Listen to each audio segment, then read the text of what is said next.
সংবাদ সবাইকে স্বাগত জানাচ্ছি আমি ফিরোজ তোহা। শুরুতে সংবাদ শিরোনাম জানিয়ে দেব সর্বশেষ গুরুত্বপূর্ণ আপডেট বাংলা সংবাদ। শুরুতেই শিরোনাম, খালেদা জিয়া মুক্তি পেলে দেশের গণতন্ত্র মুক্তি পাবে বললেন বিএনপির যুগ্ম মহাসচিব শহীদুদ্দিন চৌধুরী অ্যানি। এরপর জানিয়ে দিব বিনা যুদ্ধে দেশের 1 ইঞ্চি মাটিও ছাড় নয় বললেন মির্জা আব্বাস। দাসখতের মাধ্যমে বিএনপি ক্ষমতায় যেতে চায়, ওবায়দুল কাদেরের এমন বক্তব্যের জবাবে বিএনপির জাতীয় স্থায়ী কমিটির সদস্য মির্জা আব্বাস বলেছেন, বিএনপি নয় দাসখত লিখে দিয়ে আওয়ামী লীগই ক্ষমতায় টিকে আছে। এদিকে কারাগারে উপজেলা চেয়ারম্যান সমর্থকদের হরতাল। জামালপুরে নবনির্বাচিত মাদারগঞ্জ উপজেলা চেয়ারম্যান রায়হান রহমতুল্লাহ রিমুকে হত্যা মামলায় কারাগারে পাঠানোর প্রতিবাদে উপজেলায় অনির্দিষ্টকালের হরতাল পালন করছে তার কর্মী এবং সমর্থকেরা। জানিয়ে দিব মধ্যরাতে ফরমানে মির্জা ফখরুল এবং গয়েশ্বর কোথায় যান প্রশ্ন আওয়ামী লীগের সাধারণ সম্পাদক এবং সড়ক পরিবহন ও সেতুমন্ত্রী ওবায়দুল কাদেরের। এদিকে রূপগঞ্জে জঙ্গি আস্তানা সন্দেহে বাড়ি ঘেরাও।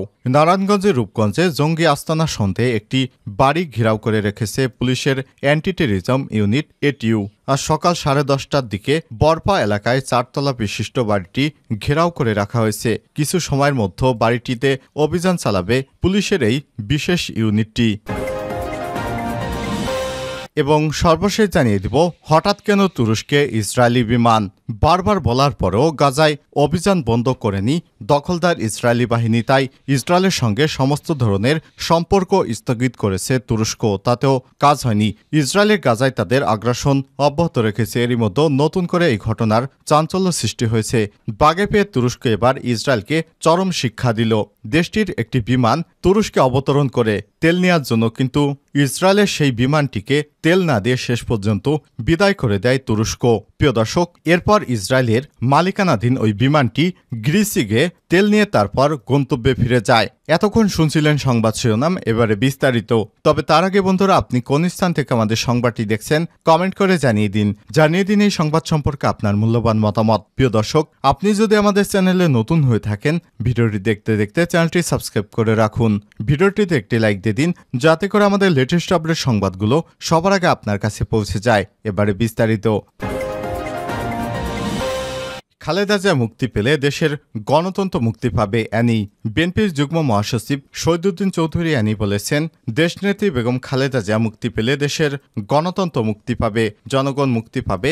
সরকার মামলা এবং সাজাতে খালেদা জিয়াকে বন্দী করে রেখেছে। খালেদা জিয়াকে জিম্মি করে ক্ষমতা দখল করে আছে এই সরকার। খালেদা জিয়া অসুস্থ মুমূর্ষু অবস্থায় রয়েছেন, তাকে স্লো পয়জনিং করে হত্যার চেষ্টা করা হচ্ছে। এর দায়ভার বর্তমান প্রধানমন্ত্রী শেখ হাসিনাকে বহন করতে হবে।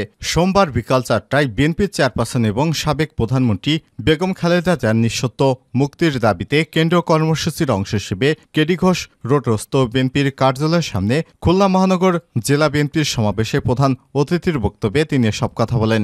আগামীতে আন্দোলনের জন্য নেতাকর্মীদের ঐক্যবদ্ধ করার আহ্বান জানিয়ে শহীদুদ্দিন চৌধুরী অ্যানি বলেছেন, আন্দোলনের জন্য এখন থেকেই প্রস্তুতি গ্রহণ করতে হবে। ঐক্যবদ্ধ আন্দোলনের মধ্য দিয়ে বেগম খালেদা জিয়াকে মুক্ত করতে হবে। খালেদা জিয়া মুক্ত থাকলে দেশের জনগণের মুক্তি মিলবে। আগামীতে আন্দোলনের জন্য নেতাকর্মীদেরকে ঐক্যবদ্ধ থাকার আহ্বান জানিয়ে শহীদ উদ্দিন চৌধুরী অ্যানি বলেছেন, আন্দোলনের জন্য এখন থেকেই প্রস্তুতি গ্রহণ করতে হবে। ঐক্যবদ্ধ আন্দোলনের মধ্য দিয়েই বেগম খালেদা জিয়াকে মুক্ত করতে হবে। 1972 সালে ভারতের সঙ্গে স্বাক্ষরিত 25 বছরের গোলামি চুক্তির কথা স্মরণ করে তিনি আরও বলেছেন, 52 বছর পর সে ধারাবাহিকতায় গত 22শে জুন ভারতের সঙ্গে সমঝোতার আড়ালে যেসব চুক্তি করা হলো তা বাংলাদেশকে আজীবনের জন্য ভারতের গোলামে পরিণত করবে। এর ফলে বাংলাদেশের জাতীয় নিরাপত্তা এবং বিপন্ন হওয়ার আশঙ্কা দেখা দিয়েছে। এসব চুক্তি স্মারকের মাধ্যমে আমাদের দেশের প্রতিরক্ষা এবং জাতীয় নিরাপত্তার বিষয়টি ভারতের জাতীয় প্রতিরক্ষা এবং নিরাপত্তার অংশে পরিণত করা হয়েছে, যা খুবই বিপজ্জনক এবং দেশের স্বাধীনতার প্রতি হুমকি। এটি শান্তিপূর্ণ সহাবস্থান এবং জোট নিরপেক্ষ নীতির পরিপন্থী। এসব সমঝোতা চুক্তির মাধ্যমে শেখ হাসিনা বাংলাদেশকে আঞ্চলিক ভূরাজনীতিতে নিরাপত্তা কৌশল কৌশলগত বাফার স্টেট হিসেবে ভারতকে ব্যবহারের সুযোগ করে দিতে চান। এর ফলে বাংলাদেশ নিশ্চিতভাবে আঞ্চলিক ভূরাজনৈতিক প্রতিদ্বন্দ্বিতার জটিলতার মধ্যে জড়িয়ে পড়বে। শহীদুদ্দিন চৌধুরী আরও বলেন, আন্দোলনের মাধ্যমে খালেদা জিয়াকে মুক্ত করা ছাড়া আর কোনো বিকল্প পথ আমাদের সামনে নেই। এ সময় বিশেষ অতিথি হিসেবে বিএনপির জাতীয় নির্বাহী কমিটির সদস্য, বিএনপির ভারপ্রাপ্ত আনন্দ ইসলাম অমিত প্রধান বক্তা ছিলেন। বিএনপির নির্বাহী তথ্য সম্পাদক আজিজুল বারী হেলাল। বিনা যুদ্ধে দেশের 1 ইঞ্চি মাটিও ছাড় নয়, মির্জা আব্বাস।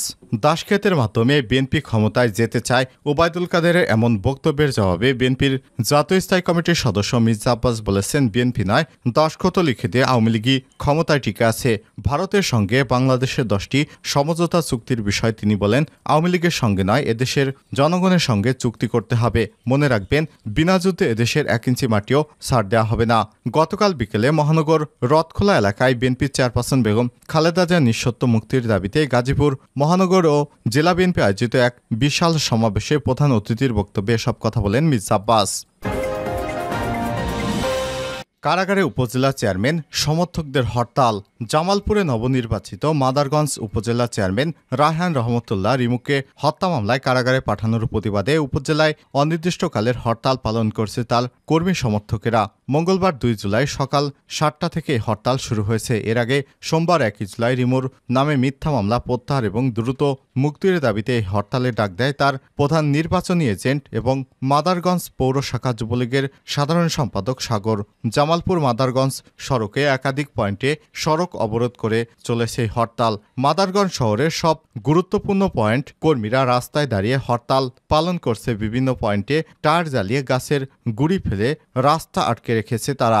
জামালপুর মাদারগঞ্জ সড়কের ভেলামারি মিলন বাজারের সামনে মূল সড়কে অবরোধ করা হয়েছে। উপজেলার করইছড়া ইউনিয়নের শ্রমিক লীগের যুগ্ম সাধারণ সম্পাদক মোখলেসুর রহমান এবং ইউনিয়ন আওয়ামী লীগের সদস্য সাবেক ইউপি সদস্য মাসুদুর রহমান মাসুদের নেতৃত্বে রিমুর সমর্থকরা এখানে জড়ো হয়ে মিছিল করেছে। শহরের বেশিরভাগ দোকানপাট বন্ধ রয়েছে, স্থানীয় সব যান চলাচলও বন্ধ রয়েছে। ইউপি সদস্য এবং মোখলেসুর রহমান বলেন, মিথ্যা এবং হয়রানিমূলক মামলা দিয়ে রিমুকে জেলে ঢুকানো হয়েছে, তার জামিন না হওয়া পর্যন্ত হরতাল চলবে। মাদারগঞ্জ থানার ওসি মাহমুদুল হাসান বলেন, শান্তিপূর্ণ কর্মসূচিতে পুলিশ বাধা দেয়নি, কোথাও কোনো অপ্রীতিকর ঘটনা ঘটেনি। মধ্যরাতের ফরমানে ফখরুল গয়েশ্বর কোথায় যায়, প্রশ্ন কাদেরের। আওয়ামী লীগের সাধারণ সম্পাদক ওবায়দুল কাদের বলেছেন, বিএনপি বড় বড় কথা বলে, তাদের আন্দোলন ভুয়া, বিএনপি এখন কোথায়? আতঙ্কে নাম তারেক রহমান। মধ্যরাতে টেমস নদীর পাড় থেকে ফরমাইশ আসে, একজন গেল আরেকজন এলো। মধ্যরাতে ফরমান, তারেক রহমানের এ ফরমান, ফখরুল গয়েশ্বর বাবু কোথায় যান কেউ জানে না। আজ দুপুরে আওয়ামী লীগের 75তম প্রতিষ্ঠা বার্ষিকী উপলক্ষে দলটির কেন্দ্রীয় কার্যালয়ের সামনে আয়োজিত আলোচনা সভায় প্রধান অতিথির বক্তব্যে কাদের এসব কথা বলেন। সড়ক পরিবহন ও সেতুমন্ত্রী ওবায়দুল কাদের বলেছেন, লন্ডনে বসে কর্মসূচি দেয় মেড ইন লন্ডন, নতুন করে নেতৃত্ব পাঠায় ফরমান আকারে। লন্ডনে বসে নেতা বানায়। এই মেড ইন লন্ডনের কর্মসূচি মানে কি? খেলা কিন্তু হবে, ছেড়ে দেওয়া হবে না। এ সময় সাংবাদিকদের উদ্দেশ্যে তিনি বলেন, আমরা বলেছিলাম বছরব্যাপী উদযাপন করব, সেখানে খবর হয় আমরা নাকি পাল্টাপাল্টি করছি। গতকাল আমরা সাইকেল র্যালি করেছি। বিএনপির কি কিছু ছিল? তাহলে কেন এই অপবাদ আওয়ামী লীগের বিরুদ্ধে দিচ্ছেন? আমরা সারা বছরই আমাদের প্রতিষ্ঠাবার্ষিক উদযাপন করব ইনশাল্লাহ।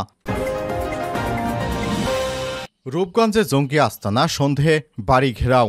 নারায়ণগঞ্জের রূপগঞ্জে জঙ্গি আস্তানা সন্দেহে একটি বাড়ি ঘিরে রেখেছে পুলিশের অ্যান্টি টেররিজম ইউনিট। মঙ্গলবার 2 জুলাই সকাল 10:30টার দিকে বরপা এলাকায় 4তলা বিশিষ্ট বাড়িটি ঘেরাও করে রাখা হয়েছে। কিছু সময়ের মধ্যে বাড়িটিতে অভিযান পরিচালনা করা হবে। Anti terrorism unit police super media and awareness Mahfuzul Alam Rasel বিষয়টি নিশ্চিত করেছেন। তিনি জানান, গোয়েন্দা অনুসন্ধানের তথ্যের ভিত্তিতে সকাল 8টার দিকে এটিউটের একটি দল রূপগঞ্জের বরপা এলাকায় জঙ্গি আস্তানা সন্দেহে 4তলার একটি বাড়ি ঘেরাও করে রেখেছে। কিছু সময়ের মধ্যে সেখানে অভিযান পরিচালনা করা হবে। অভিযান শেষে বিস্তারিত জানানো হবে।